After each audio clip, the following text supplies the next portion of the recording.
আমি অর্ঘ্য স্যারের কাছ থেকে ক্লাস 9-এর মিড সেমিস্টার থেকে টিউশন নিচ্ছি এবং আমি একটা জিনিস যেটা নোটিস করেছি যে আমার 9-এর ফার্স্ট সেমিস্টারে রেজাল্টস অত্যন্ত বাজে আসছিল। বায়োলজিতে আমি খুব সিলি মিস্টেক্স করছিলাম, কিছু কনসেপ্টস বুঝতে পারছিলাম না। আমি স্যারের কাছ থেকে যে কোঅপারেশনটা পেয়েছি সেটা খুবই স্যাটিসফাইড তার জন্য আমি। এবং আস্তে আস্তে তারপর থেকে 9-এর মিড টার্ম থেকে রেজাল্টস আমার ভালো হতে শুরু করে এবং ক্লাস 10-এ আমার যথেষ্ট ভালো রেজাল্ট হয়। আর লাস্ট মক টেস্ট নিয়েছেন স্যার, এটাও একটা ইম্পর্টেন্ট ফ্যাক্টর।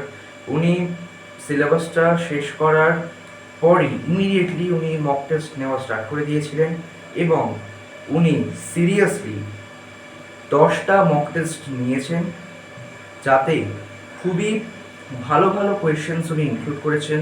আইসিএসসিতে যেরকম যে প্যাটার্নের কোয়েশ্চেন আসে সেগুলোকে উনি ইনক্লুড করেছেন, পুরো কম্পিটেন্সি বেসড কোয়েশ্চেন্স দিয়েছেন, যেটা করলে সত্যি স্টুডেন্টসরা আইসিএসসির জন্য ভালো গাইডলাইন্স পাবে। যারা ভবিষ্যতে অ্যাডমিশন নিতে চাও স্যারের কাছে, তাদেরকে আমার একটাই জিনিস বলার, স্যার খুবই কোঅপারেটিভ। স্যারের থেকে যে কোঅপারেশনটা আমি পেয়েছি সেটা বলে বোঝানোর না।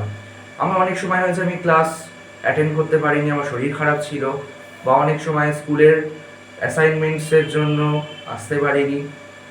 সেই ক্লাসগুলোকে স্যার অনেস্টলি আমাদের বা আমাকে পার্সোনালি রিটার্ন করেছেন এবং হয়তো সবকটা ক্লাস গুণে উনি রিটার্ন করতে পারেননি, বাট যে কটা উনি করেছেন তার মধ্যে সবকটা ক্লাসে যতটা দেওয়ার কথা তার থেকে বেশি দিয়েছেন। তাই যারা আসতে চাও তাদেরকে এটা বলতে পারি, তোমরা স্যারকে সত্যি ট্রাস্ট করতে পারো, এটাই বলার। Thank you.